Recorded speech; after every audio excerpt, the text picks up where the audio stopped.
Welcome to Films in Black and White, everybody.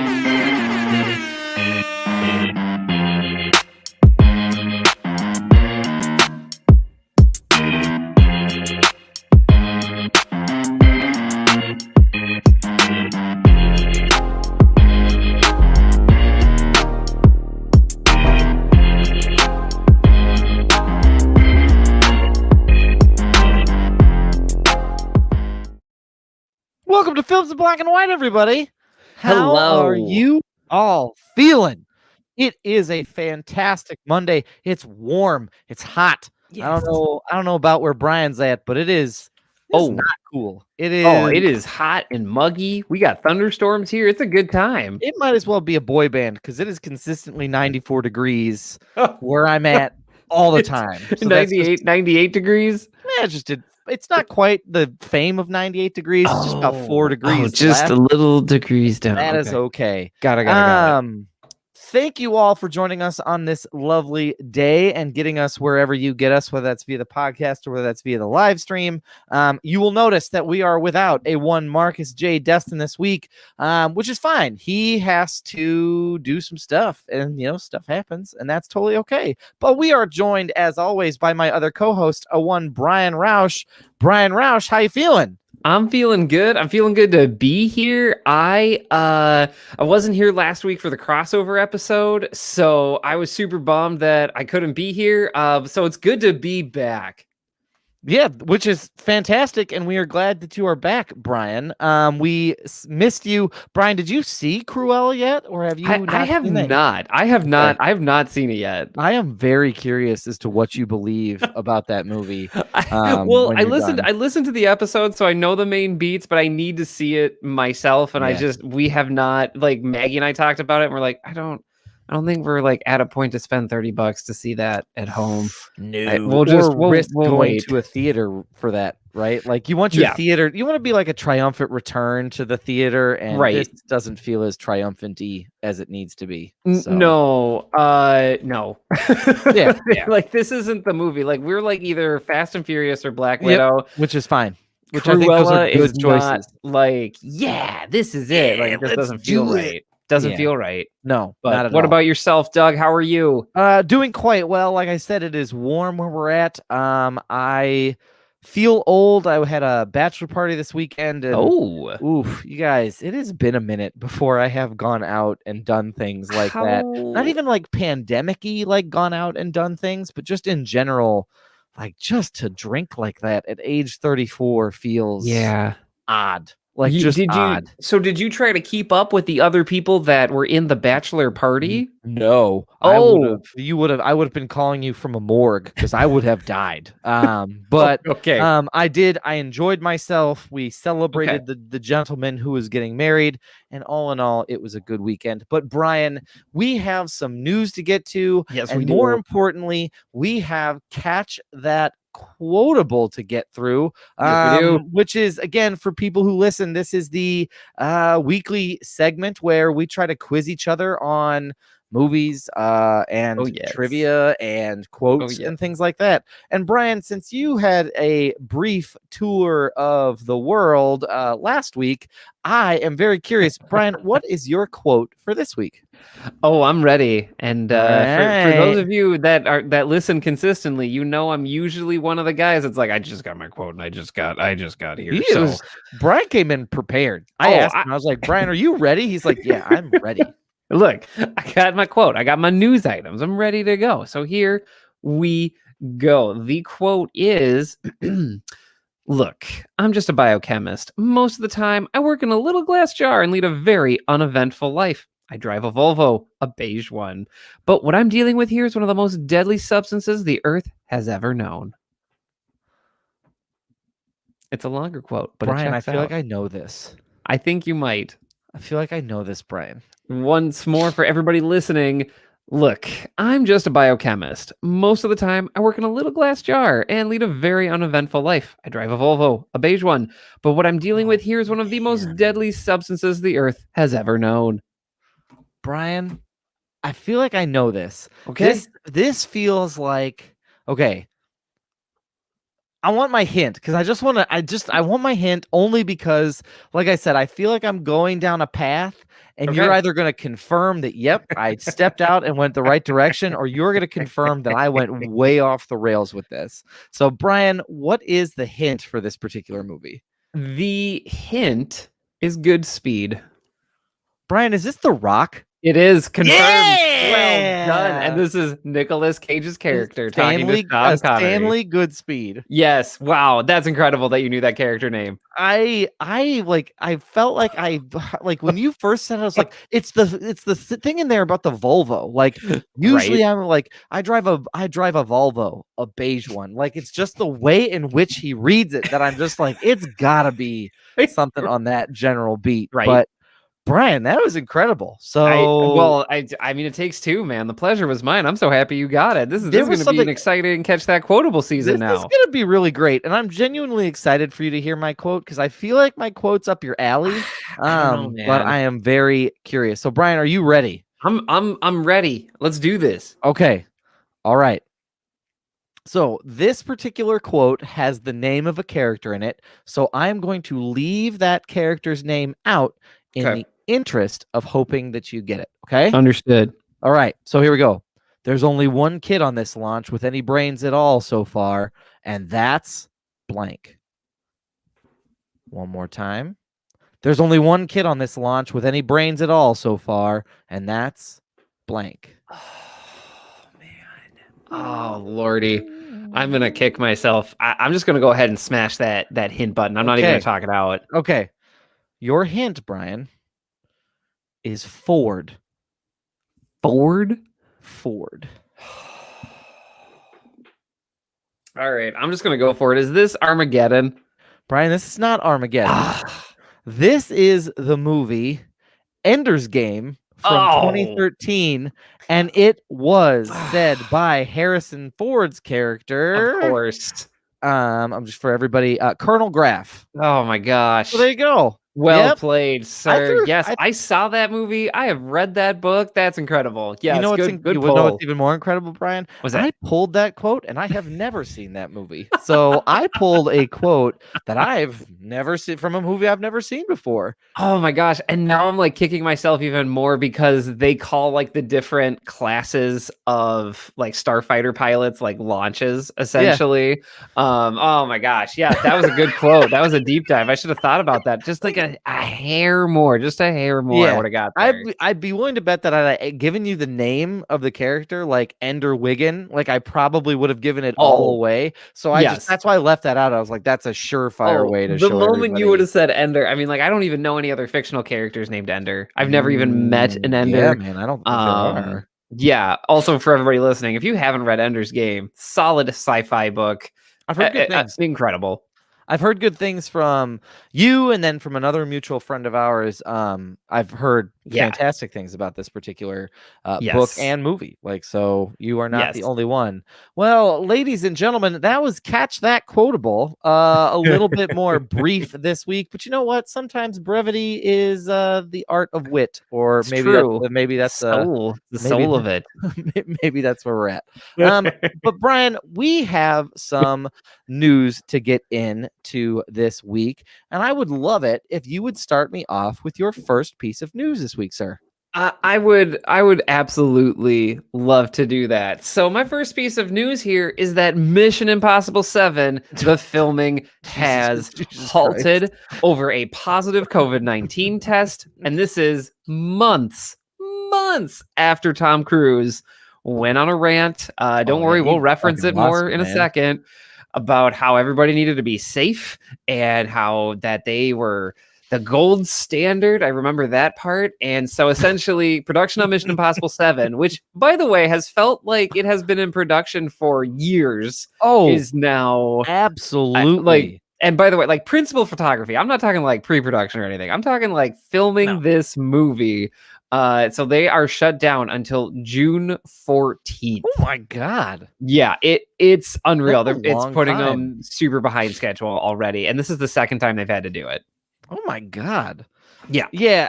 I think if anybody's familiar with his like screaming fit months ago, this is genuine. Like, I'm surprised that we have not heard that Tom Cruise has called to the top of a water tower somewhere to just to start picking off key grips like left and right, because this is nuts, man. And oh my God. And let me clarify. So this is the first shutdown. The rant was about somebody standing too close to someone when they were reviewing footage, when they were looking at dailies. So like this is the first time it's shut down, but this is the second time like it's been an issue, is what I'll call it. Yeah, like I mean, and like we're talking about stuff like, hey, people are counting on us, like making this huge overture of a speech. So I guess it just didn't stick. Yeah, Brian, did they say at all how much did they say how much like time is left to shoot on this? They Like, haven't said how much time is left to shoot. I do know that they're trying to film Mission Impossible 7 and 8 back to back. oh, bold move, Cotton. I believe that is the last thing I've seen, but this might change things. I don't know. But yeah, I mean, like they've been doing this in Italy since at least February of 2020. Like, Yeah, I mean, so whatever this movie is, I just can only imagine it's just like it's just stunts. There's actually no story in Mission Impossible 7. It's just wall to wall stunts. There's no story. Yeah, I mean, I wouldn't be surprised by that at all, especially with the way like Hollywood is these days, like with Fast, with Nine coming out, and other things. Like, yeah, it seems like it's just we're playing this game of like one-upsmanship of like, totally. hey, like F9 drove a helicopter into a spaceship and took on Martians. Your move, Tom Cruise. Like, it just feels a little at some point in time excessive. Brian, I have the quote from the last time this went off, and I'm going to just read it. However, this was from the USA Today, and I am not going to be so bold to remove the expletives. Oh, you're fine. Yeah, and I'm getting this from Entertainment Weekly, but it's pretty widely published. So here we go. If I see you do it again, you're fucking gone. And if anyone on this crew does it, that's it. We are the gold standard. They're back there in Hollywood making movies right now because of us, because they believe in us and what we're doing. I'm on the phone with every fucking studio at night, insurance companies, producers, and they're looking at us and using us to make their movies. We are creating thousands of jobs, you fuck. I don't ever want to see it again, ever. So, real quick. I mean, he went as so far to say "you fuck" to a group of like just other human beings, like is where that's from. So again, if you see him on the top of a tower somewhere, maybe just go the other way.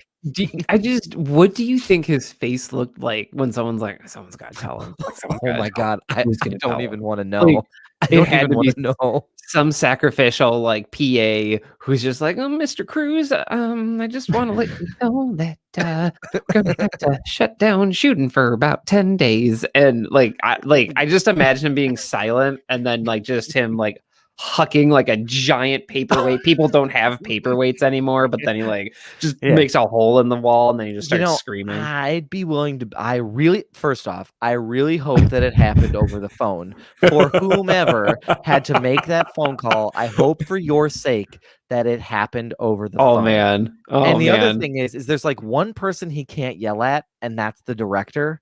So I have a feeling that the director was like, oh shit, like what am I gonna do here? All right.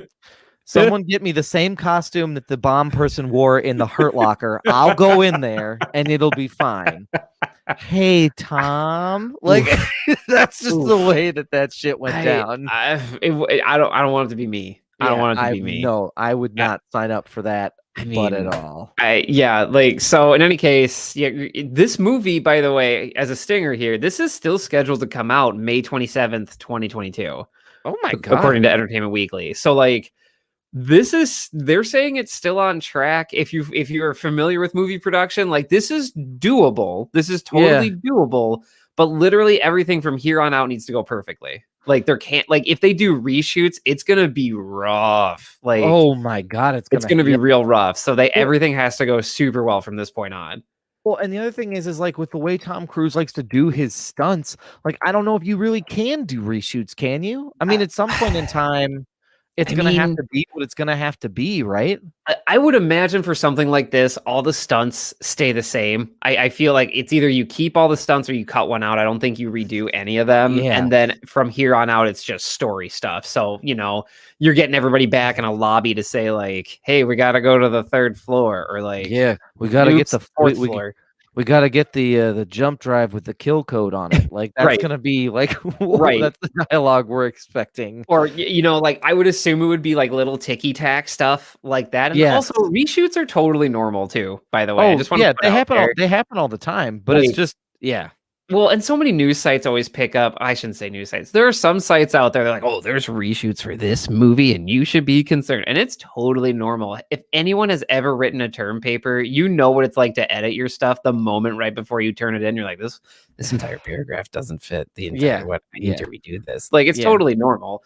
But yeah, basically, hopefully it's smooth sailing from here. We've even done that like with this podcast, like re-recording audio. So like it's a totally normal thing that happens, Brian. And that's a very good point. So you're right. Like reshoots happen all the time. It's just when you're talking about, again, Tom Cruise likes to do his own stunts. Ooh. He's not a multi-take guy. So he'll do like 8 dry runs and then to make sure it's perfect. And then he'll just say like, shoot it. It is what it is. Yeah. That's the reason why he's almost died so many times. Oh yeah. I mean, if you really want a good laugh, you go on YouTube and you look at, there's some solid clips of him like breaking things or getting hurt. Like the last Mission Impossible, like when he jumps from building to building, that's when he broke his foot, but they kept that tape because that was it. Yeah. So that's just the incredible like story of him. So that's where the reshoots would, in this case, become a little bit more like, like, are you gonna be able to do that, buddy? Like, will your fibia hold up to be able to do that again? Like, we don't know. Lordy. I mean, this is the franchise that like they're like, come on in, Jeremy Renner. We're gonna train you up to be the next Ethan Hunt. And then Tom Cruise is like, no, forget that. It's me. You can't get rid of me. 2 more movies. Have you seen this guy's weird app? No way. Back when the Jeremy Renner app was still a real By the way, that's the second time this has happened to Jeremy Renner because he made that Bourne movie. Like it was like a weird anthology. Bourne is what I'll call it.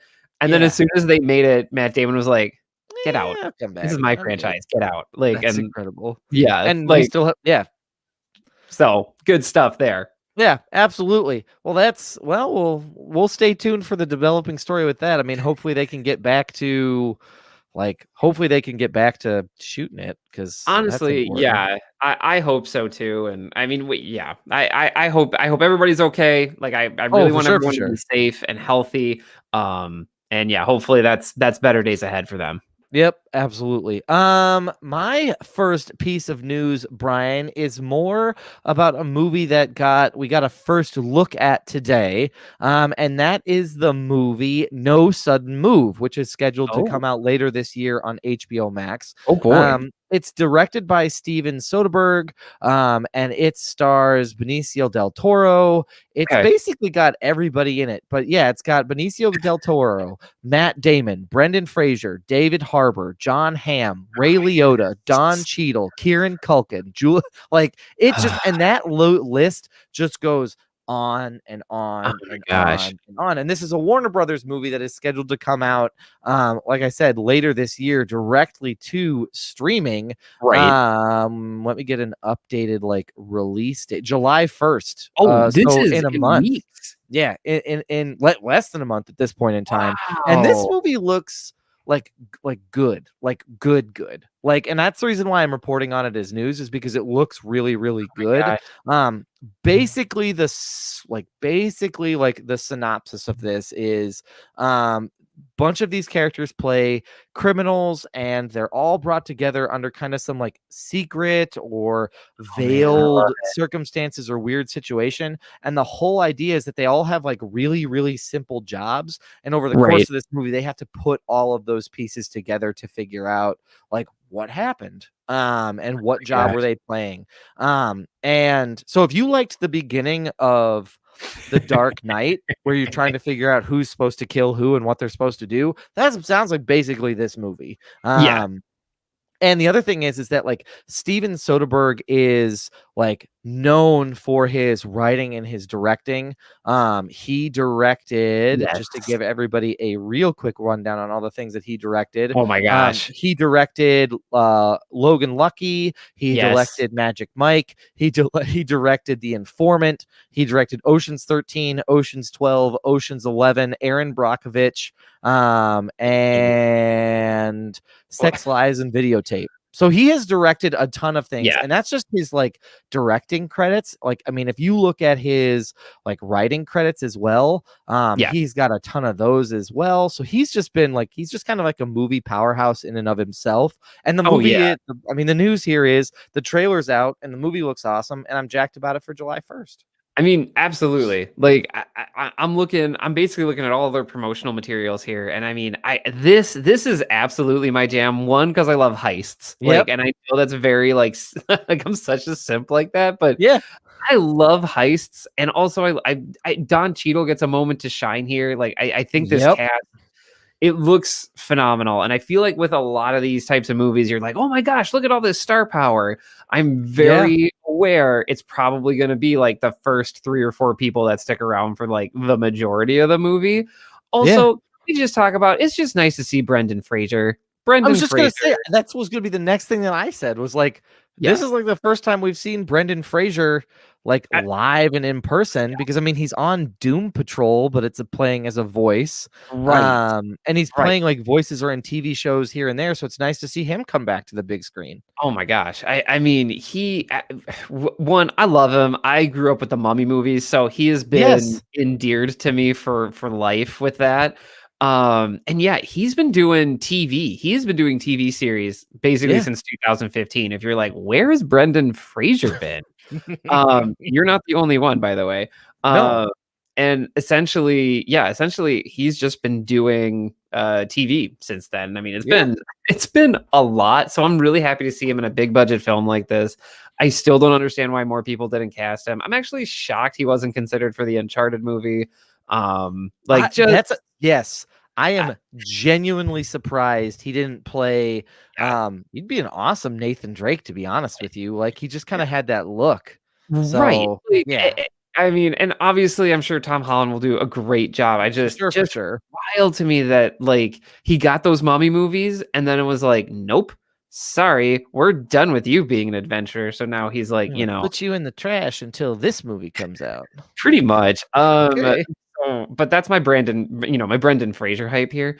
I think the only other thing I wanted to talk about here is just, I mean, this cast, like how much more can I get about this cast? Like, and Ray Liotta, very curious here. Ray Liotta gets the with credit, so he was apparently a big get. And I haven't seen him since Marriage Story, so he's just riding those streaming trains and getting those movies.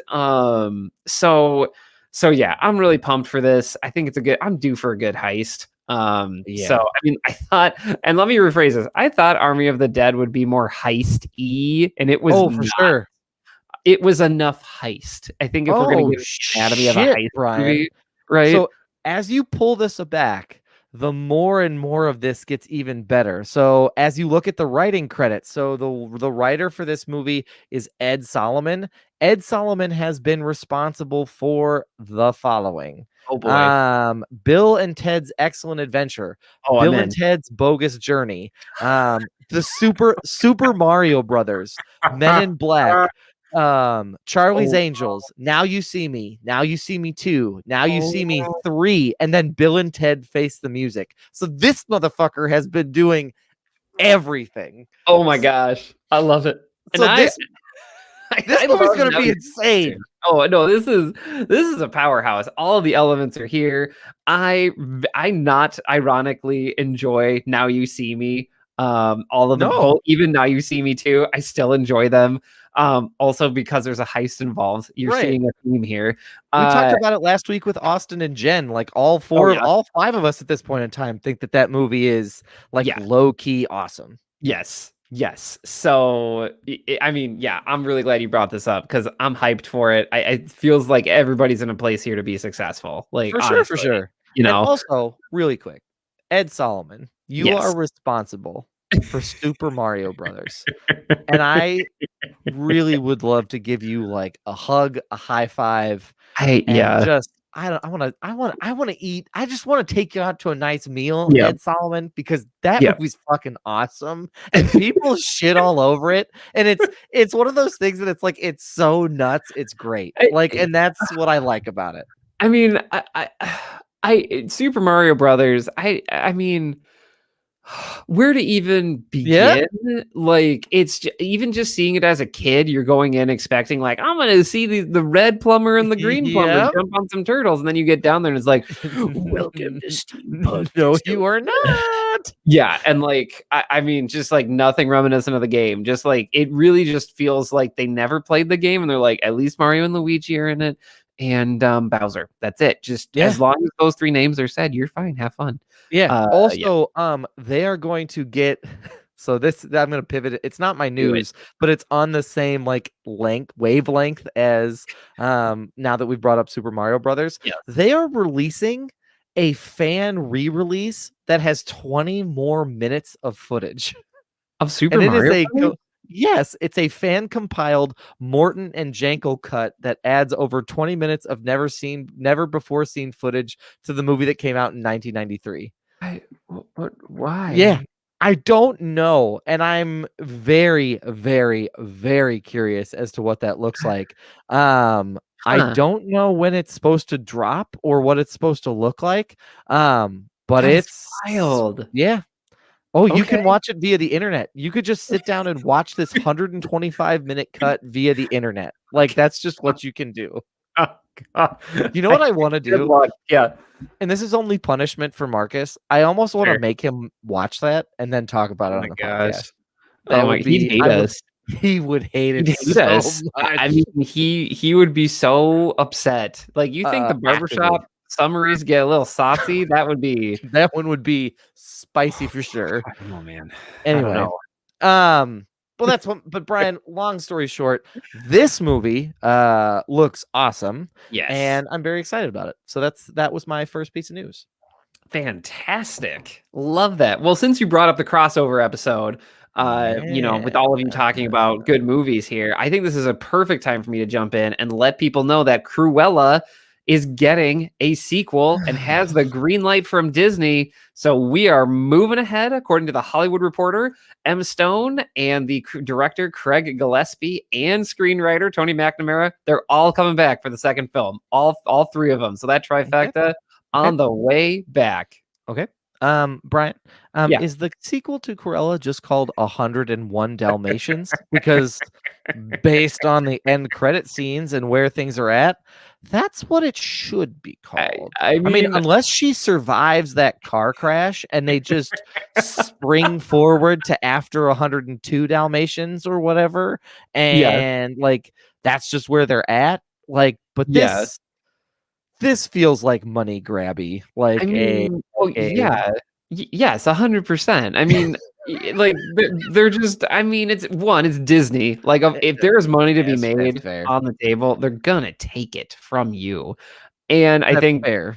the other thing too here that I'll put my analysis hat on here is that I think this is going to be the future for how Disney is going to do their villain origin stories. It almost feels like Yeah. they're making like an Elseworlds like Oh, type sure. universe with it. If you're familiar with DC Comics, it's a little bit like What If, but essentially it's like it's this whole other arena where you can play with these ideas without any consequences to the canon or an Yeah. existing timeline. Or And risk like sullying an original.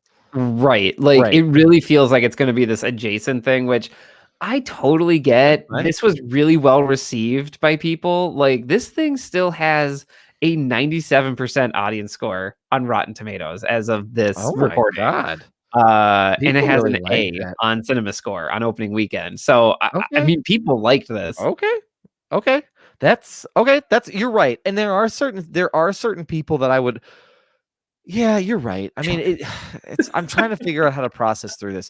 Brian, you're right. Like they are going to Well, do they're gonna do this origin story for other oh yeah, like Disney villains. I guess yes. my question is that like honestly, And if there are people who listen to this who have an idea of what this could be, great, tell me. But what Right. the fuck could they possibly still have to go Oh, man. over that? Like, what are we missing? Because it's just, I felt like Cruella did such a good job. One of the things to its credit is Yeah. it did a great job of tying in like the rest it did a great job of tying in everybody else and really Right. putting a nice neat bow on it of like, oh, you were curious about Cruella, well, now here's what you got. Yeah. You can watch Cruella, then you can go back and watch 101 Dalmatians, and Right. then there you go, you got it, you have the complete trajectory now. Unless it's like this is then like it's Cruella 2 is her being in the reverse role of the Right. Duchess or what, or Baroness of whatever her name was, Yeah. and essentially saying like someone's coming for Cruella now and it's a reverse thing. I don't know, it Yes. just feels weird. No, that's Doug, that's it. You did it. You wrote this. Like that's like the broad treatment of the Disney, I will sequel. take an obscenely lower fee than just about everybody else. Like really quick, in case you're listening. I know you're listening, because you've made so many other calls that we made. Look, So Doug hit me up. will take the "I'm just happy to be here" Yeah, salary. Like, yeah. and we're real easy to please, folks. You Like, let me you know, take a picture with Tom Holland and Robert Downey Jr. getting a double high five that says I'm a super, and you put big bold letters down at the bottom. He's a superhero too. That's it. That's all I need. That's all I need. I don't need anything else. I just need that framed on a canvas that I can put up on my wall. That's all I need. I mean, that sounds You're great. not going to find anybody who's willing to do it for cheaper. Oh man. Well, that's also true. Also true. But they already locked all these people into a contract. I'm sorry, Yeah, Doug. that's So fair, that's fair. probably not. But I think the other thing too here that I feel like that I was talking about this with a friend, and I feel like one of the other things, also listening to the episode you all did, it brings me this idea that like when we have these animated movies and we see them as Yeah. kids, right? They don't grow up with us. They always No. stay aimed at the kids, right? And I For sure. feel like Disney has for a long time, they're trying to they want to reach those adults that are going to spend money that relate Yeah. to their products as children and then give them something as an adult, right? And Right. that's like, look at me in Star Wars, and they've nailed so much Yeah, of they that. got And they got you. I will totally own that. Like, hey, Brian, you're you're an adult now. What if I told you that you could go make your own lightsaber and we'll give you like a whole show and everything? And I just said, shut up and take my money. Like, that's all. Like, Yeah. I didn't even think about it twice. Yeah. And so I feel the reason I bring this up is not to talk about making a lightsaber, but to say that I feel like with Cruella and these types of movies and the villain origin stories, that this is a way for these stories to grow up with people. And this is a way for adults or even older children. Like, I think that's important to say here is like, this was PG-13, and my niece saw this, by the way, and she is like, and she's, over the PG-13, status there. And she says it was awesome. Like, she says it's one of her top 3 movies right now. For sure. And so I feel like they're hitting this sweet spot of like, well, we know you're not a young kid anymore, so we're just going to make this a little bit edgy for it to grow up with you, and you can still go enjoy that content, but it's a little bit more adult. And I feel like that will be an incredibly successful model for them because, like, people want this stuff to grow up with them. Well, I think what they've solved is the college kid conundrum. And I call it the college kid conundrum because, Brian, you work in student affairs. It's hard for us to use Disney stuff for college kids because you risk making them feel like a child. Oh, yeah. What 100%. Disney has done to basically kind of boost what you're saying is like they've essentially said, hey, look, we found a way to make it so that way you can relate to something that was enduring to you as a child, but no one can call you a child for liking it because it has this like a little bit of an edgier content to it. Right. So I think that you're absolutely right. And I think we're going to see more of that.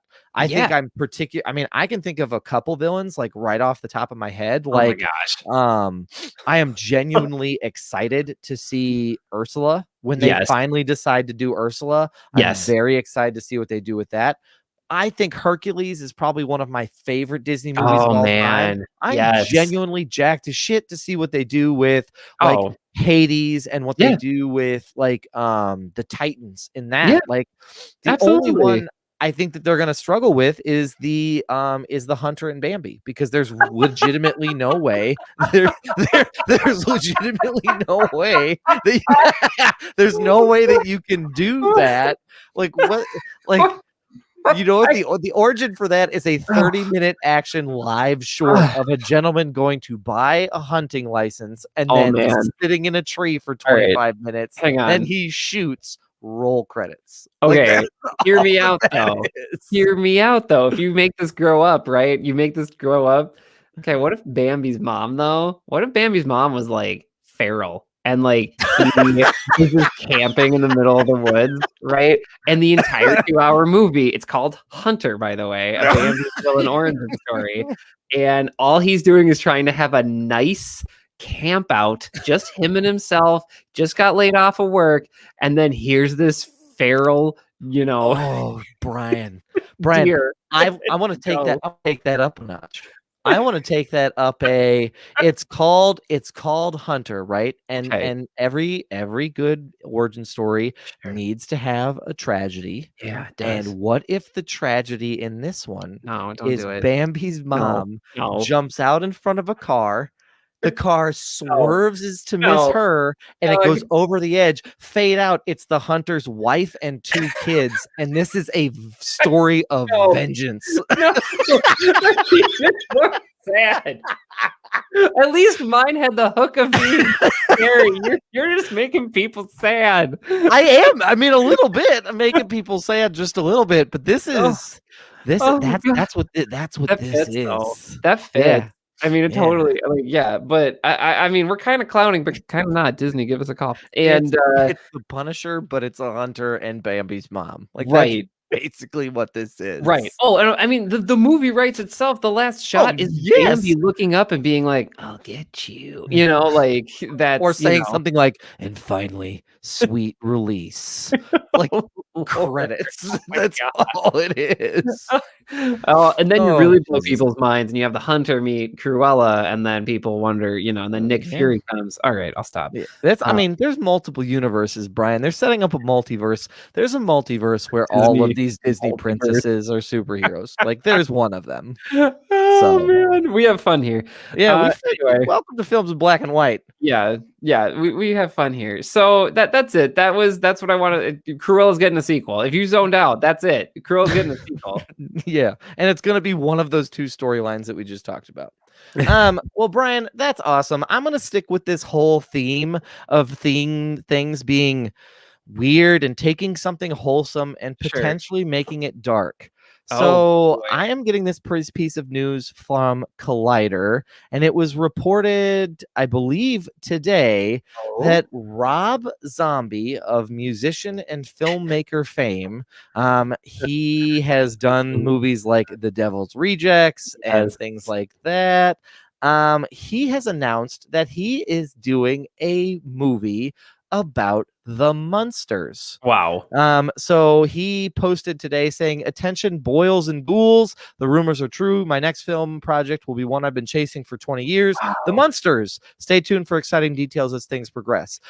It was so just in case anybody's not curious, this is an old school TV show from like I think it was from the 70s, wasn't it? Hey, like, yeah. I'll look up a date. You keep going though. Anyway, so it ran for about 70 episodes and essentially is like a modern day sitcom that follows an American family that is made up of like basically movie monsters. 1964, by the way. Oh, and you can watch this for free on Peacock, by the way, everybody. I did not know that's where this lived. Another peacock bonus. That's fantastic.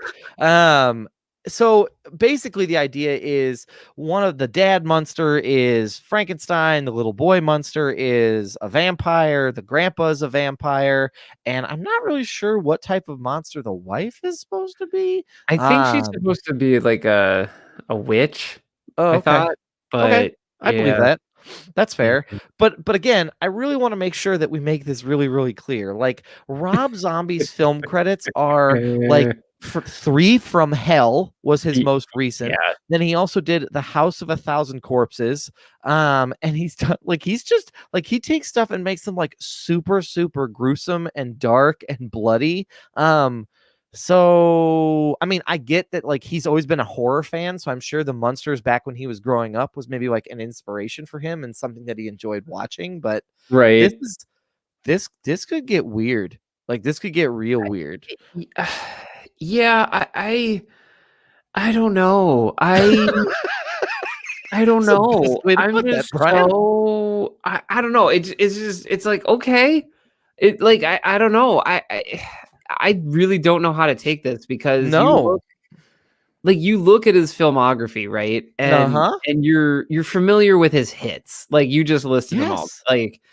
And he also, I did not know this, but he did some writing for Grindhouse too. Yes. So I don't know. I don't know. Maybe he's like wanting to bring that type of style to the Munsters. I don't know. Maybe he's wanting to try something different. I feel like it's worth noting though that to me, it appears that he's been trying to do a bunch of different stuff for a while. Sure. He's been pretty quiet. So the other thing that popped out to me is he was a writer for the Pen 15 series that recently came out, which is just about adolescence and growing up. And he's done some writing in that respect. But yeah, it'll be interesting to see how this turns out. I'm just so perplexed. I don't know how to have an opinion on this one. Well, and maybe you're right. Maybe with his work on the Pen 15 series, as a writer, maybe this is a chance for him to say I don't have to do shit that's dark and weird. I can do other stuff that maybe might be good. And so maybe he's legitimately trying to turn over something that's a little bit of a new leaf. So yeah, I mean, I'd be curious to see how it goes. Either way, there's a small part of me that has seen old episodes, or at least is aware of the pop culture dogma that is the Munsters. I'm aware of it. I kind of want to see what he does with it. That's the thing is it's gonna be weird, but I'm kind of all right, show me what you got, man. I'm ready. Strap me in. I'm ready. I'm ready. I don't like scary shit, but all right, let's see what this looks like. Well, and let me correct myself. He was the writer for a song on Pen 15. I apologize. That was very confusing how that was listed. You're fine, Brian. But I do feel like it's important that the last thing he wrote was 3 from Hell. And then he's just gonna go straight to this. So tune in for when the Frankenstein Ed Munster starts eating people. That's basically what's gonna happen. And the work that he did on Grindhouse, he wrote the Werewolf Women of the SS short. I did not see that, Brian. Yeah, so that's a little bit of comedy. If you're familiar with the Grindhouse movie that Quentin Tarantino put out, Quentin Tarantino put in fake ads in that movie between the two main Grindhouse flicks. And it was a preview for a fake movie. I believe Nicolas Cage actually has a cameo in that. But I have no idea how to feel about this. Anyone listening is probably like, Brian, we get it. We don't know how you feel, but I just feel like this is such an odd pairing that I don't know what they want from this. I don't either. That's the thing. It's I don't know what they want from it either. So like you said, I'm legitimately curious. So, but that's what I got. And that is my second piece of news for you, sir. So we will have to kind of tune in to see what happens with that. All right, cool. So this next one, it's a little the news item is a little bit, but then the implications are a lot of bit. So this is a Marvel piece of news, and so Paul Bettany talked to the Playlist, and they asked him about White Vision. We don't have another Vision. We don't exactly know what to call him, and he said, "quote I still don't know that."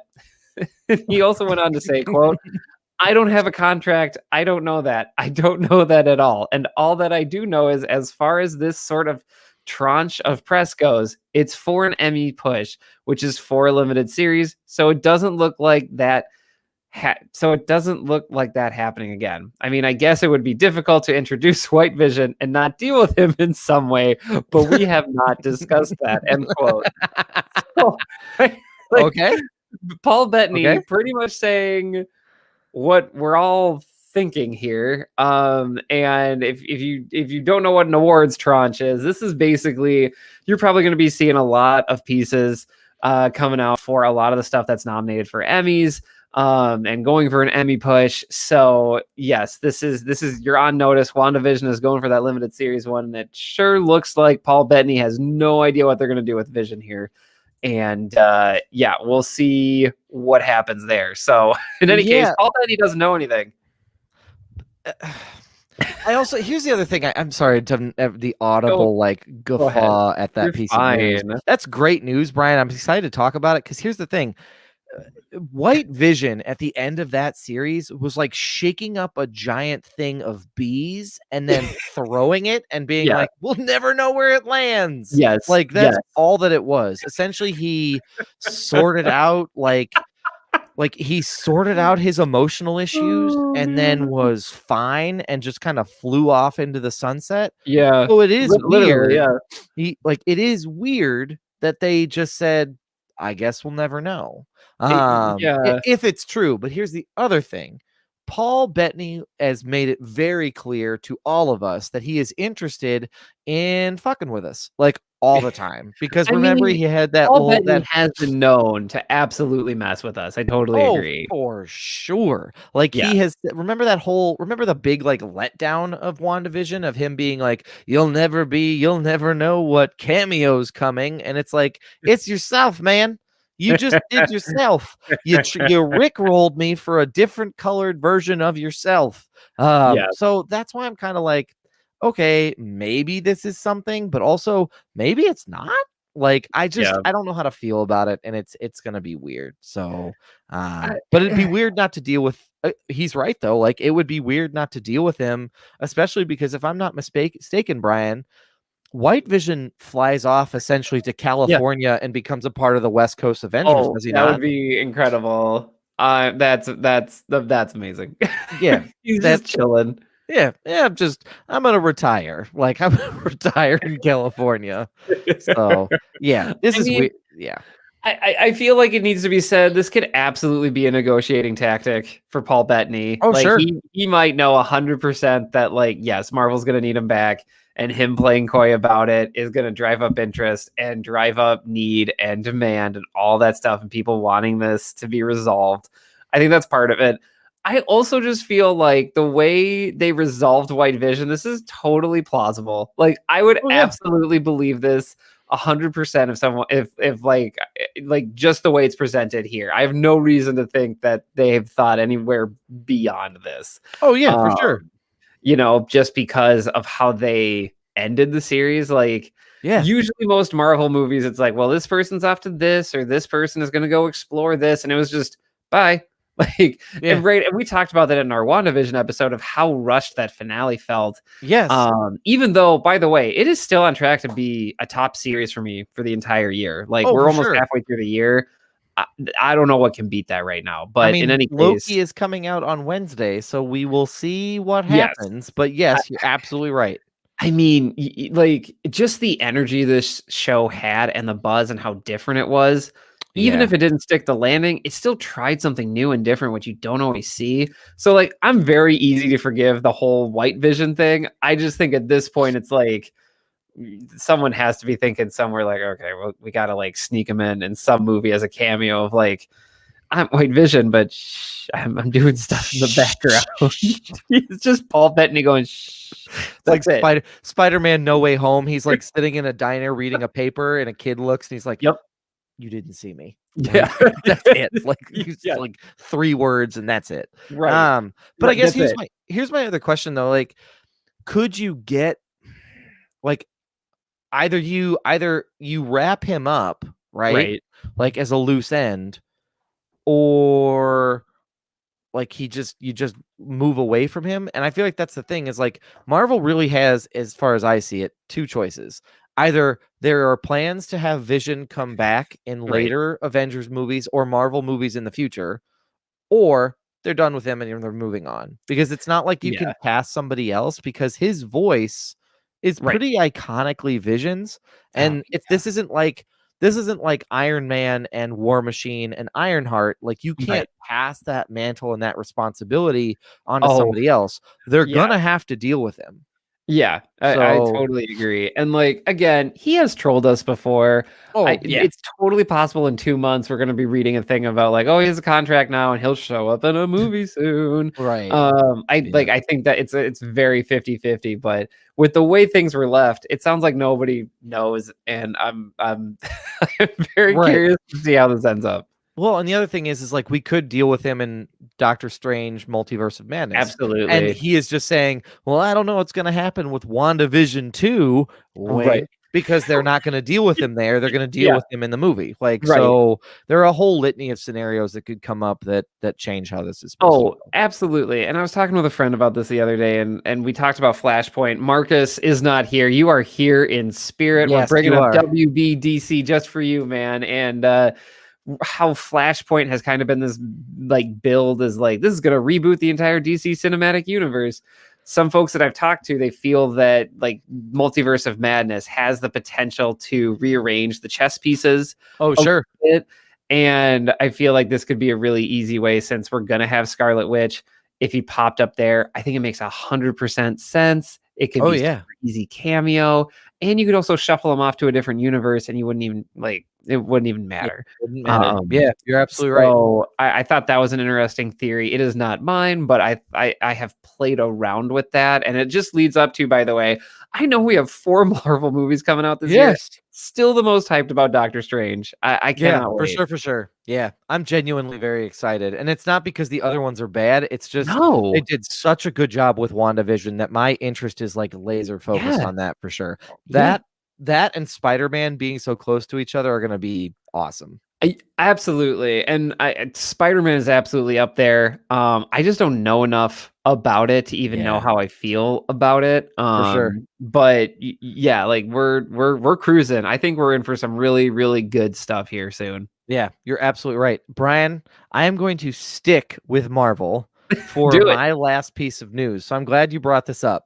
Do it. My last piece of news, and I am getting this particular piece of information from Empire, but Empire Online, which is a British magazine about movies. Oh, yeah. But it's been reported elsewhere, and it is about a rumored casting in Wakanda Forever. Oh boy. So Ryan Coogler has been dealing with this what to do about Chadwick Boseman thing, but he is still moving on with some version of planning and casting, because a rumor surfaced today. The Illuminerdi reported it, I think, via Twitter, that the actor Tenoch Huerta, who had been previously cast in Black Panther, is now being rumored to have be cast as Namor the Submariner. What? Yes. So it's a big pinch of salt. So like, it could go anywhere.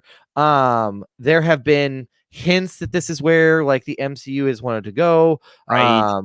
Like, if you remember, Danny Guerra's Okoye mentions in Endgame that they had an earthquake off the coast of Africa, which may have been a tease for Namor's future appearance. So this is really, really big.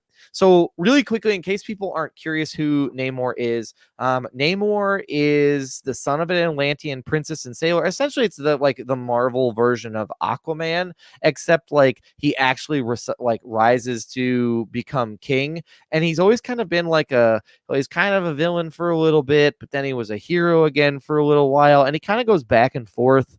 He's also been linked to the X-Men as well. So he's kind of all over the place. Yes. But this is really like kind of exciting. So we will see like what happens with it.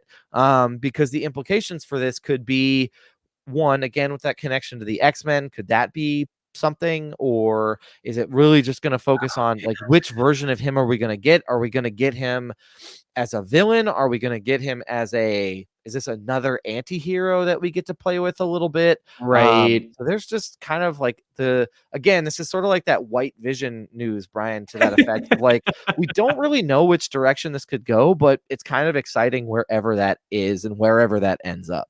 Yeah, if you're not familiar with the comics, Namor he's been around since like 1937. Yeah, I feel like this is a forever. really good thing to point Yeah. out here. He is an He's been OG character. around for a while and has served a lot of different roles and purposes and has had a lot of different things going for him.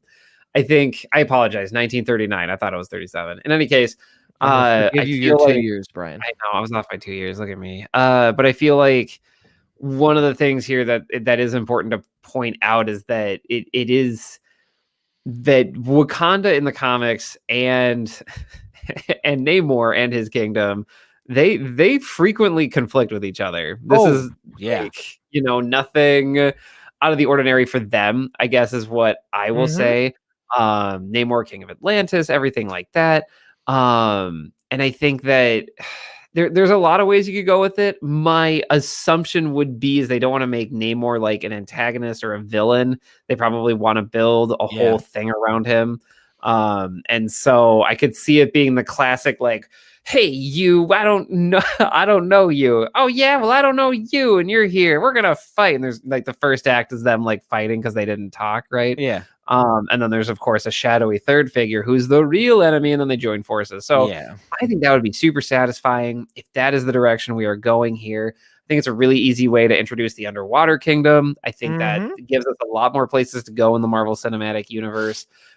Because right, the big question has been like, what do you do after Thanos? Like, what do you do Yeah. after the big space alien had a universe-wide threat? And my big thing has been that it's got to be something more like Earth-based, more home-based, For almost of sure. just like it's gotta reflect that type of feeling of like, oh, this is close to home, and it hurts a little bit more. Like the threat is more Right. sinister because of XYZ within that vein. And I feel like having a place like Atlantis gives you another place to go. You're not retreading on all of these other places we've been before, like with Yeah. Hydra.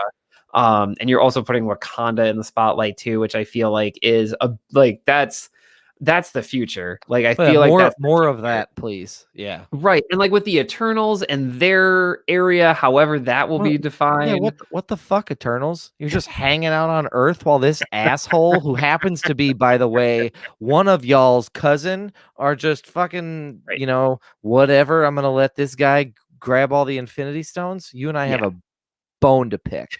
I mean, maybe it was like it's kind of like that an extended family thing of like, oh, we do not know him. Don't do anything. We don't know him. If we do anything, they're gonna know we're related. They're Don't gonna do anything. think they're gonna find out we're all from Titan, and it's a Yep. whole thing, and Yep. I don't want to deal with it. We are the only people from Titan on this planet, and then the big Titan guy comes. No, no, no, no, no. We're laying low here. We are laying low as the Whatever. Eternal. But that is Brian's speculation hour. Thanks for tuning in. But I feel like if this is true, I Yeah. think this would be a fantastic addition to the universe, and we could have a lot of fun places to go. Yeah, I would entirely agree with you. Like I think there's a lot of cool things. And again, if Marvel seems to do, and Disney, mind you, like again, to kind of tie it back in with your Cruella news, like Marvel and Disney do anti-heroes really well. I Right. mean, and so I think it would be interesting to see how they play this out and what role he plays in the universe going forward. And there are a lot of things that he could do, especially if there is, and the rumors that have been circling around this have been true, that X-Men are coming eventually. There's a whole lot of things that you could do to really kind of bring him in. Yeah, it still blows my mind that they made him a mutant. Yes. Still blows Yes. my mind. This has been probably like 10 years now in the comics Yes. world. Like this is old news, but when they made him a mutant, I was like, okay. So you're a king, underwater dude, mutant, Avenger. Got it. You went to You all of check like every one of those boxes. what it feels like is someone that goes to like one of those fairs at a conference and it's like all the vendors and telling you Yeah. what they can do for you. And instead of like Namor just going to the bar, he went to every single table and signed up for He wanted every he wanted those drink tickets. So he Yeah, signed up for exactly. fucking everything. Yeah, he just went to every single table and said, "Sign me up, sign me up, sign Yep. me up." Like soon we're What are gonna you find giving out. away? Oh, you're giving away an iPad? Yeah, I'll register for that too. Oh yeah, I mean, absolutely. A year's supply of ice cream. Yeah, sign me up. Yep, Absolutely. okay. I don't Be an even Avenger. Why not? I'm Yeah. lactose intolerant, but that's okay. Yeah, so much so, by the way, that not only is he like an Avenger, not only is he a mutant, he Right. becomes when the Phoenix Force rears its ugly head again, and it's Avengers Yes. versus X-Men. Oh my He gosh. gets the Phoenix Force splits up into 4 people, and he gets a piece of it. So, I'm gonna nerd out a little bit. It gets split up into 5 people. does it really? Yeah, it That's does. right. You're It's good. Scott, Emma Scott, Frost, Emma, Namor, Namor, Colossus, and Colossus. Magic, his I sister. keep forgetting about I forgot about That's all Colossus. right. That's Um, okay. I got but you, man. but still, again, such a mutant that the Phoenix Force says, like, yeah, throw him in there. Like it's Right. that's really where it's all at, like Right. top to bottom. So Yeah. this could be interesting. I'm not really familiar with the actor's body of work, full disclosure. I think based on a cursory IMDb search, he's been involved in a lot of like Spanish language movies and productions and TV Right. shows and the like. But it's very exciting, and we will see where it goes from there. I'm gonna go back here a second. It's a little off topic, You're but fine.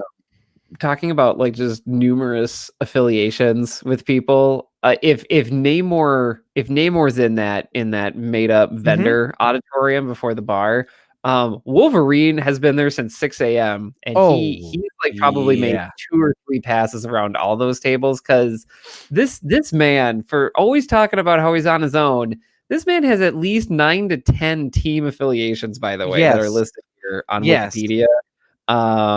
He's an Avenger, he's an X-Man, he's a member of X-Force, and those are the only 3 that I know, but this Oh, dude has man. been saying how he is on his own from day 1.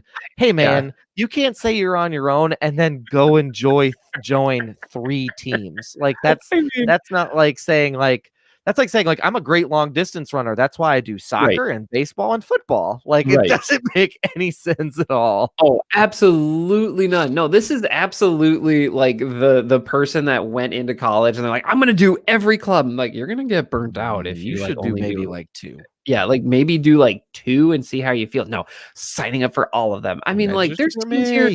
I've never even heard of, like Savage Avengers. Okay. There's a Unity squad for the Avengers. Oh, I actually know them. I just don't know them by that name. I take that back immediately.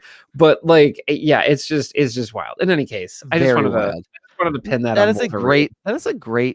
great anecdote, Brian. So I appreciate you bringing that up.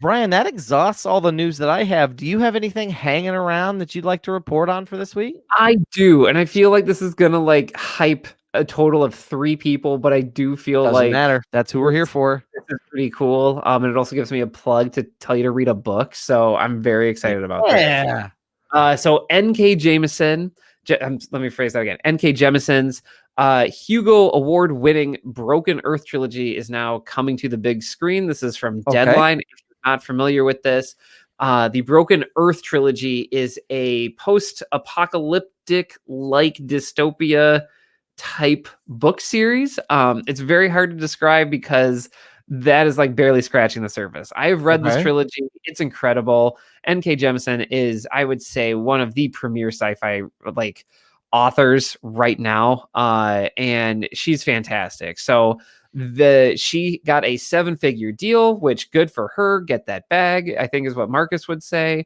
Yeah. And yeah, and Get she that will money, man. be yeah, and Deadline is reporting that she will make this a movie. If this sounds familiar, TNT wanted to make this a TV series back in I'm glad they didn't do that.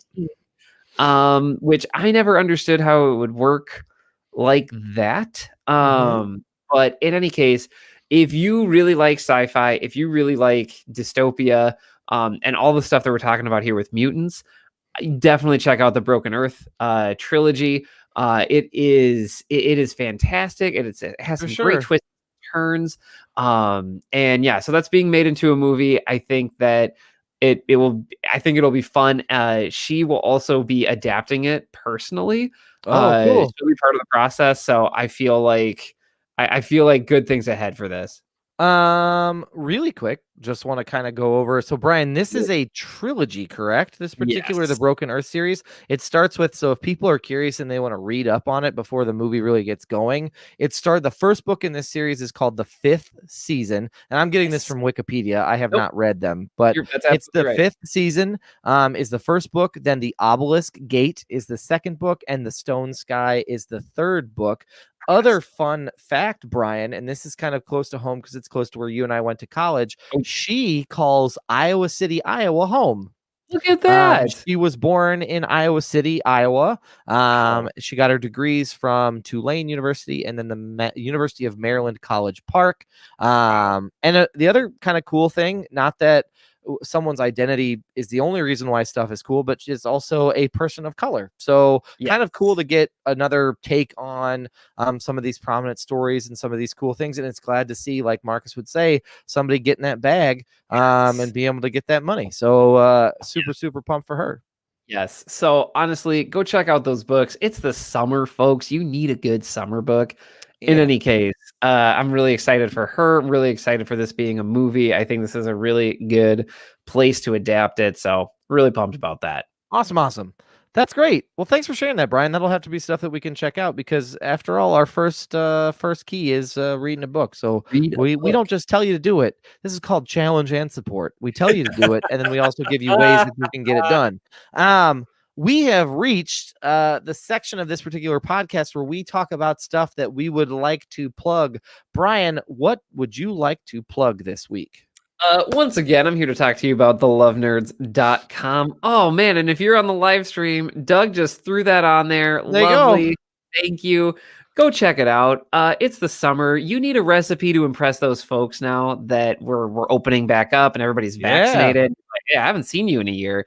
I need to make something special. There's a bunch of special recipes on there. Also sangrias. You want to be a little different. Maybe beer and wine is just not hitting the spot. Get a sangria.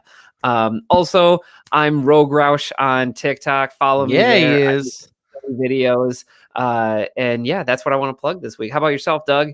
Brian, I have a couple things I want to plug. The first thing is I'm going to insert a plug for the Mantra, which is Marcus's clothing brand and music business that he's got going. They got new merch on. There's no way I can possibly do this justice. But they got no new merch coming. They got new music coming. And as always, you can catch them on Instagram at _ the mantra. And remember, always follow it, never offended, always humble. That's where you're at. So you can always catch of Marcus's stuff there. The other thing that I want to plug is two things. First, if you are looking for something to watch, like a new show out there, check out Hulu's MODOK.